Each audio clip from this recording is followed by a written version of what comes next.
எல்லாருக்கும் ஒரு பெரிய ஹேண்ட் வணக்கம். இந்த வீடியோல நம்ம என்ன பார்க்க போறோம் அப்படின்னா, எக்ஸல் ஷீட்ல ஒரு கால்குலேஷன்லாம் எப்படி போடுறது, அதுவும் ஃபார்முலாஸை யூஸ் பண்ணி எந்த மாதிரியான நம்ம கால்குலேஷன்ஸ் எல்லாம் போட முடியும் அப்படின்ற மாதிரி இங்க காமிக்க போறேன்.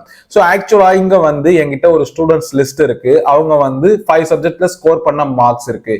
ஸோ இந்த மார்க்ஸை யூஸ் பண்ணி டோட்டல் என்ன, ஆவரேஜ் என்ன, அவங்களோட ரிசல்ட் பாஸ் ஆஃப் ஃபெயிலா, ஸோ இதுல மேக்ஸிமம் யார் எடுத்திருக்கா, மினிமம் யார் எடுத்திருக்கா, ஸோ டோட்டல் ஸ்டூடெண்ட்ஸ் என்ன, பாஸா ஃபெயிலா, இவங்களோட கவுண்ட் என்ன, சோ ஸ்டூடெண்ட்ஸ் 80% மேல எடுத்திருக்காங்களா இல்லையா, சோ இதெல்லாம் எப்படி ஃபார்முலா யூஸ் பண்ணி நம்ம கண்டுபிடிக்கிறது அப்படின்றத பார்க்க போறோம். அதுக்கு நம்ம முதல்ல டோட்டல் கண்டுபிடிக்கணும். இந்த டோட்டல் அப்படின்றத நம்ம எப்படி கண்டுபிடிக்கலாம் அப்படின்னா, சோ நார்மலா கண்டுபிடிக்கணும் அப்படின்னா, சோ ஈக்குவல் டு அப்படின்னு கொடுத்துட்டு ஒரு செல்ல கிளிக் பண்ணிட்டு பிளஸ் இன்னொரு செல்ல கிளிக் பண்ணிட்டு பிளஸ் இன்னொரு செல்ல கிளிக் பண்ணிட்டு, சோ இப்படி எத்தனை செல் வேணுமோ அதை நம்ம கிளிக் பண்ணிட்டு நம்மளால பண்ண முடியும். ஆனா இதுக்கு டைம் நிறைய எடுத்துக்கும் இல்லையா, சோ இந்த டைம் எடுத்துக்கும் அப்படின்றதுனால நம்ம இதுக்கு ஒரு ஃபார்முலா யூஸ் பண்ண போறோம். அதுக்கு என்னன்னா, சோ ஃபார்முலா பாரை ஓபன் பண்ணணும் அப்படின்னா அந்த செல்லுல நம்ம ஈக்குவல் டு கொடுத்துட்டா ஃபார்முலா ஓபன் ஆயிடும். சோ ஓபன் ஆனதுக்கு அப்புறம் சம் அப்படின்ற இந்த ஃபங்க்ஷனை கால் பண்ணிட்டு, சோ சம் டேப் கொடுத்துருந்தா, சோ எங்கிருந்து எது வரைக்கும் நம்ம ஆட் பண்ணணும் அப்படின்ற மாதிரி கொடுக்கணும். சோ அதுக்கு இந்த தமிழ்ல இருந்து சயின்ஸ் வரைக்கும் நான் டிராக் பண்ணி விட்டேன்னா, சோ C3ல இருந்து G3, அதாவது 0ல தேர்ட் காலத்துல இருந்து 0ல தேர்ட் காலம் வரைக்கும் நான் ஆட் ஆகணும் அப்படின்ற மாதிரியான ஃபங்க்ஷனை கொடுக்குறேன். இப்படி கொடுத்த உடனே என்ன ஆகும் அப்படின்னா, சோ அந்த ஃபங்க்ஷன் ஆட்டோமேட்டிக்கா எடுத்து கொடுத்துக்கும். சோ இதை நம்ம டிராக் பண்ணி விடுறதுக்கு கார்னர்ல எடுத்து போய் விட்டோம்னா, சோ உங்களுக்கு அந்த பிளஸ் சிம்பிள் மாறுறது உங்களுக்கு தெரியும். சோ ஜஸ்ட் டிராக் பண்ணி விட்டீங்க அப்படின்னா, சோ ஒவ்வொரு காலத்துல இருக்கக்கூடிய எத்தனை பேர் என்னென்ன மார்க் ஸ்கோர் பண்ணிருக்காங்களோ அது எல்லாத்தையும் ஆட் பண்ணி வந்துடும். சோ இப்போ நெக்ஸ்ட் நம்ம ஆவரேஜை கால்குலேட் பண்ண போறோம். இந்த ஆவரேஜ் அப்படின்னு கால்குலேட் பண்ணணும் அப்படின்னா, சோ எத்தனை சப்ஜெக்ட் இருக்கோ சோ அத்தனை சப்ஜெக்ட் டிவைடட் பை அத்தனை நம்பர் அப்படின்ற மாதிரி பண்ணணும். ரொம்ப சிம்பிளா பண்ணணும் அப்படின்னா இது டிவைடட் பை 5 அப்படின்ற மாதிரி கொடுத்துக்கலாம்.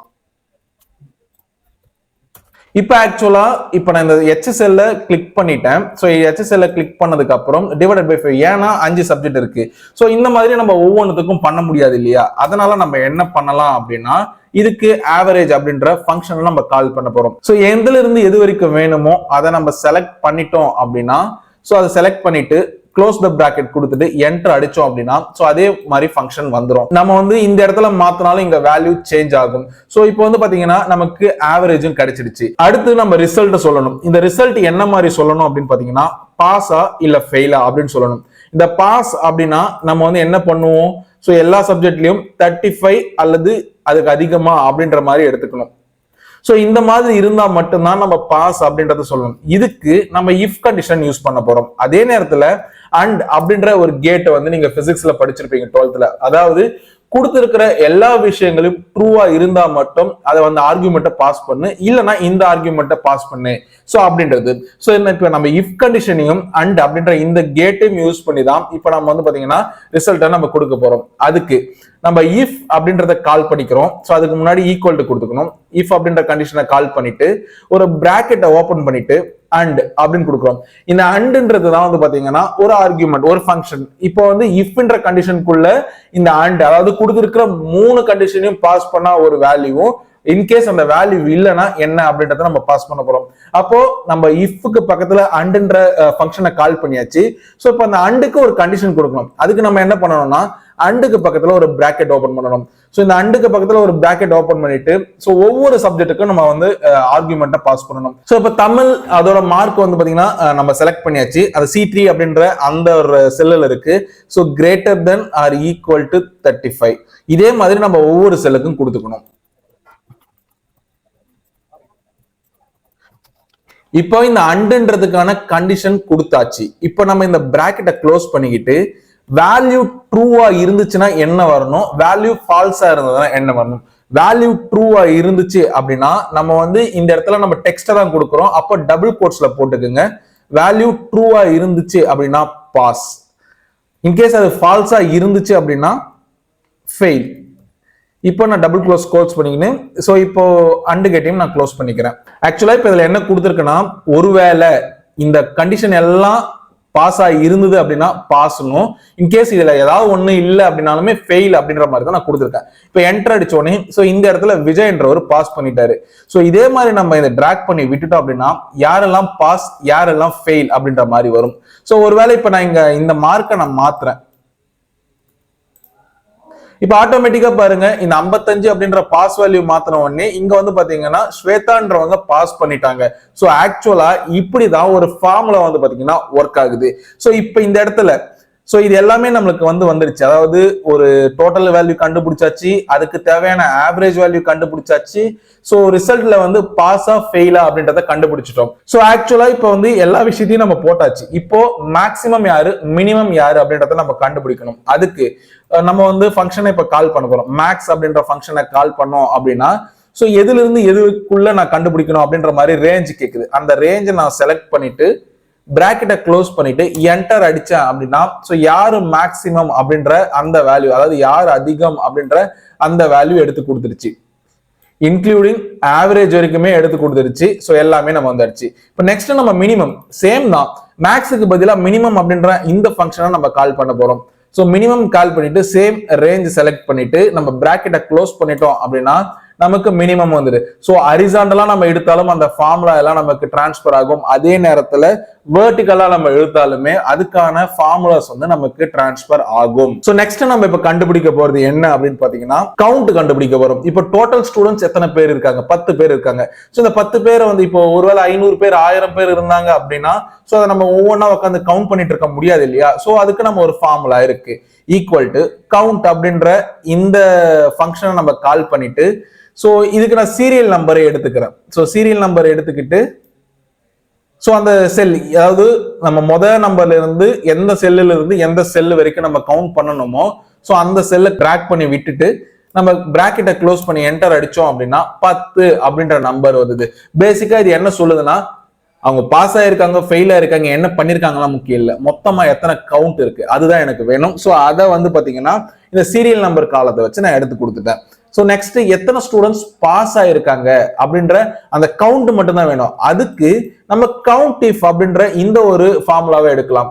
ஸோ கவுண்ட் இஃப் அப்படின்னு எடுக்கும்போது இப்ப கவுண்ட்னா டோட்டல் நம்பர் ஆஃப் வேல்யூ எடுத்துட்டு வருது. இஃப்னா ஒருவேளை இந்த கண்டிஷன் பாஸ் ஆயிருந்தா எடுத்துட்டு வா, இல்லைன்னா வேற ஒரு வேல்யூ கொடுக்கணும் அப்படின்ற மாதிரி நம்ம இங்க வந்து பாஸ் ஆஃப் ஃபெயிலான்றதுக்கு கொடுத்தோம் இல்லையா? ஸோ அதே மாதிரி தான் இப்ப ஈக்குவல் டு அப்படின்னு கொடுத்துட்டு கவுண்ட் இஃப் அப்படின்ற சொல்லிட்டு ஒரு ஃபங்க்ஷன் இருக்கு. ஸோ இதை நான் கால் பண்றேன். ஸோ ரேஞ்ச் வந்து எதுனா இந்த ரிசல்ட் ரேஞ்ச் இருக்கு இல்லையா? ஸோ இந்த ரிசல்ட் ரேஞ்சை நான் செலக்ட் பண்ணியிருக்கேன்.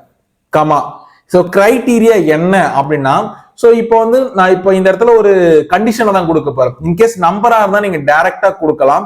ஒருவேளை கிரைட்டீரியாவோ இல்ல டெக்ஸ்டோ கொடுக்குறீங்க அப்படின்னா ஸோ அதை வந்து டபுள் கோட்ஸ்ல நீங்க போட்டுக்கணும். டபுள் கோட்ஸ்ல பாஸ் அப்படின்ற இந்த ஒரு கண்டிஷனை கொடுக்குறீங்க. அதாவது கவுண்ட் இஃப்ன்றது நம்ம ஒரு எத்தனை நம்பர் இருக்கு, அதாவது பாஸ்ன்றது எத்தனை நம்பர் இருக்கு அப்படின்னு கண்டுபிடிக்கணும். ஸோ இந்த இடத்துல நான் கவுண்ட் இஃப்ன்ற வேல்யூ கொடுக்குறேன். கவுண்ட்னா மொத்தமா கவுண்ட் பண்றது. இஃப் ஒருவேளை ஸோ இந்த ரேஞ்சில இருந்து இந்த ரேஞ்சுக்குள்ள பாஸ்ன்றது எத்தனை இருக்கு அப்படின்னு சொல்றதை நம்ம எடுத்துட்டு வந்து கொடுக்கணும். ஸோ பிராக்கெட்டை க்ளோஸ் பண்ணி என்டர் அடிச்சுன்னா ஸோ 5 நம்பர் பாஸ் இருக்கு, அதாவது 3 இங்க 2 5.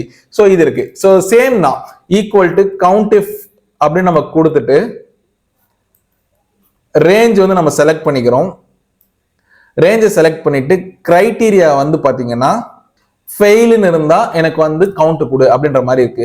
ஒருவேளை இப்ப நான் இதை பாஸ்ன்னு மாத்திரம் இங்க எல்லாம் சேஞ்ச் ஆகுது அப்படின்னு செக் பண்ணலாமா? ஸோ ஃபெயிலா இருக்கிற கமலி அப்படின்ற இந்த ஸ்டூடெண்ட் எடுத்துக்கிறேன். இப்போ கமலிக்கு நான் 65 போட்டு பாஸ் போடுறேன். இப்போ என்னென்னலாம் சேஞ்ச் ஆகும் பாருங்க.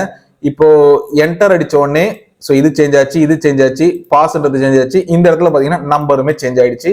ஸோ இங்க யார் அதிகமா இருக்கு அப்படின்ற அந்த வேல்யூ எல்லாமே சேஞ்ச் ஆயிடுச்சு. ஏன்னா ஒன்னோட ஒன்று நம்ம லிங்க் பண்ணி ஒர்க் பண்ணி வந்ததுனால ஸோ ஒரு இடத்துல நம்ம சேஞ்ச் பண்ணோன்னே என்டையர் டேட்டாவுமே சேஞ்ச் ஆகுது. ஸோ இதுதான் ஃபார்முலாவுடைய ஒரு மிகப்பெரிய பிளஸ்.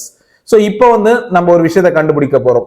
ஸோ ஸ்டூடெண்ட்ஸ் வந்து 80% மேல எத்தனை பேர் இருக்காங்க அப்படின்றது வேணும். ஸோ அதுக்கு எத்தனை பேர் இருக்காங்க அப்படின்னு தான் நமக்கு வேணும். அப்போ equal to count if so range வந்து நம்ம எதை எடுக்க போறோம்னா ஆவரேஜ்ல இருக்கிற அந்த 80% மேல இருக்கா இல்லையா அப்படின்றது தான் கண்டுபிடிக்க போறோம். ஸோ ரேஞ்சை செலக்ட் பண்ணிட்டு கமா கிரைட்டீரியா நான் என்ன கொடுக்க போறேன் அப்படின்னா greater than or equal to 80 அப்படின்ற மாதிரி நான் கொடுக்க போறேன். ஸோ கிரைட்டீரியா நம்ம கொடுக்குறப்ப டபுள் கோட்ஸ்ல தான் கொடுக்கணும். ஸோ கொடுத்ததுக்கு அப்புறம் பிராக்கெட்டை க்ளோஸ் பண்ணி என்டர் அடிச்சேன் அப்படின்னா ஸோ இங்க ஒரே ஒருத்தர் மட்டும்தான் 80% மேல வச்சிருக்காங்க அப்படின்ற மாதிரி காமிக்குது. இதுவே நம்ம வேல்யூ கொஞ்சம் சேஞ்ச் பண்ணி பார்க்கலாமா? ஸோ இப்போ நான் 60%க்கு நான் மாத்தணும். அதாவது 60%க்கு மேல எத்தனை பேர் இருக்காங்க அப்படின்றது. ஸோ சேம் தான் கவுண்ட் இஃப்ன்ற ஃபங்க்ஷன் ரேஞ்ச் செலக்ட் பண்ணிட்டு நம்ம 60 அப்படின்றத செலக்ட் பண்ணோம் அப்படின்னா ஸோ 7 பேர் வந்து பாத்தீங்கன்னா 60%க்கு மேல ஸ்கோர் பண்ணிருக்காங்க அப்படின்ற மாதிரி சொல்லுது. நெக்ஸ்ட் நம்ம என்ன கண்டுபிடிக்க போறோம்னா ஓவரால் பாஸ் பர்சன்டேஜ் கண்டுபிடிக்க போறோம். இந்த ஓவரால் பாஸ் பர்சன்டேஜ் கண்டுபிடிக்கிறதுக்கு நமக்கு ஒரு ஃபார்முலா இருக்கு. ஆக்சுவலா இங்க மொத்தம் 10 பேர் இருக்காங்க, அதுல 6 பேர் பாஸ், இங்க 4 பேர் ஃபெயில். ஆக்சுவலா இது நமக்கு பார்த்தாவே தெரியுது 10 பேர்ல 6 பேர் பாஸ்னா 60%, ஃபெயில் 40% அப்படின்னு சொல்லிட்டு. இப்போ இதுவே ஒரு 100 பேர் 200 பேர் இருக்காங்கன்னா அதோட பாஸ் பர்சன்டேஜ் கண்டுபிடிக்க நம்ம இந்த மாதிரியான ஒரு டேட்டா ஷீட்டை நம்ம ஒர்க் பண்றோம் அப்படின்னா அதுக்கு நம்ம டோட்டல் பாஸ் பண்ண ஸ்டூடெண்ட்ஸோட அந்த செல்லை நம்ம கிளிக் பண்ணிட்டு divided by total number of students இதை கிளிக் பண்ணிட்டு என்டர் அடிச்சோம் அப்படின்னா இப்ப 0.6 வருது. ஆக்சுவலா நம்ம பர்சன்டேஜ் வந்து 10%, 20% அப்படி வேணும். ஸோ அதுக்கு இந்த மாதிரி நம்ம டிவைடட் பை கொடுத்துட்டு இன்டூ 100 அப்படின்ற மாதிரி கொடுத்தோம் அப்படின்னா நமக்கு தேவையான பாஸ் பர்சன்டேஜ் 60% அப்படின்றது கிடைச்சிருச்சு. நம்ம சின்ன வயசுல படிச்சிருப்போம் பர்சன்டேஜுக்கு வந்து how much marks obtained divided by total number of marks அப்படின்ற மாதிரி. அது என்னன்னா இப்ப 500 மார்க் நீங்க எவ்வளவு எடுத்திருக்க, சோ இங்க 340 மார்க் எடுத்திருக்க, எவ்வளவுக்கு 500க்கு. So 340 divided by 500. சோ இப்படி கொடுத்தோம்னா ஆக்சுவலா இங்க நான் செல்ல வந்து பாத்தீங்கன்னா ஃபார்முலா கன்வெர்ட் பண்ணவே இல்லை. சோ இப்ப 0.68 இருக்கு. சோ சின்ன வயசுல நம்ம படிச்சது என்ன, total number of marks obtained divided by total marks அப்படின்ற மாதிரி படிச்சிருப்போம். இன்டூ 100 அப்படின்றது கொடுப்போம். எதுக்காகனா நம்ம 100% தான் எவ்வளவு கெயின் பண்ணிருக்கோம் அப்படின்னு சொல்றோம் இல்லையா. சோ இங்க 68%. சோ அதே தான் இந்த ஓவரால் பர்சன்டேஜ் இங்க வந்து நம்ம ஃபார்முலா போட்டு எல்லா வேல்யூ டெரைவ் பண்ணிட்டோம். சோ அப்போ இந்த செல்ல என்ன வேல்யூ இருக்கோ அதுக்கு ஏத்த மாதிரி நம்ம இங்க வேல்யூ மாத்திட்டு போயிடலாம்.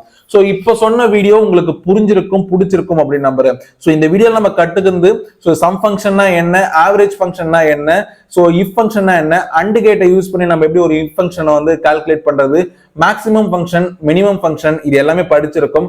கூடவே கவுண்ட் இஃப் ஃபங்க்ஷன், சோ இது எல்லாத்தையும் மிங்கிள் பண்ணி எப்படி ஒர்க் பண்றது அப்படின்ற வரைக்கும் எல்லாமே பார்த்தோம்.